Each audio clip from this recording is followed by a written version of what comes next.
చెప్పండి, ఇబ్బంది ఏంటి? ఏం కాలే. ఎందుకు వచ్చారో చెప్పండి. నీకు తెలియదా ఏమైందో? అరే నాకెట్లా తెలుస్తుంది మీకేమైందో? మరి నన్ను కూడా అడగక ఏమైంది. అరే మేడం, నేను నీ బాయ్ ఫ్రెండా? నాకెట్లా తెలుస్తుంది నీ బాధ? నువ్వు చెప్తేనే కదా నాకు అర్థమవుతుంది. అరువు, నువ్వు కూడా అరువు నా మీదనే. అందరు నా మీదనే అరుస్తారు.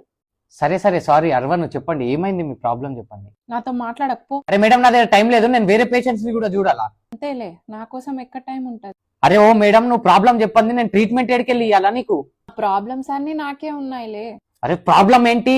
నేనే పెద్ద ప్రాబ్లం. అదైతే కనిపిస్తుంది. ఏమన్నావు? ఏం లేదు. ఏదో ఒకరోజు చనిపోతాలే, ఆ రోజు నా వాల్యూ తెలుస్తుంది. అరే ఓ, ఏమన్నా పాగాలు ఉన్నావా ఏంది? నీకు అంత ప్రాబ్లం అవుతుందంటే ట్రీట్మెంట్ చేయకు, వదిలే నన్ను. అరే మేడం, నేను డాక్టర్ని, పేషెంట్స్ ఇట్లా వదిలేలేను. నాకు చెప్పాలని లేదు. నీకెందుకు చెప్పాలని లేదు?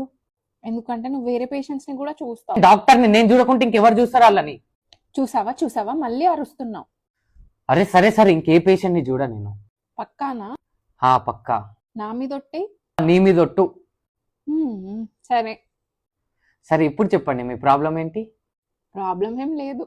అరే మరి ఇక్కడికి ఎందుకు వచ్చినావు? వెళ్ళు, ఇంటికి వెళ్ళు. నీకు అసలు నా మీద ప్రేమనే లేదు. ఇంకోసారి అడగచ్చు కదా ఏమైంది అని. సరే బుజ్జి బంగారం, నాన్న కన్నా ఏమైంది చెప్పు నాన్న. ఏం అవ్వలే.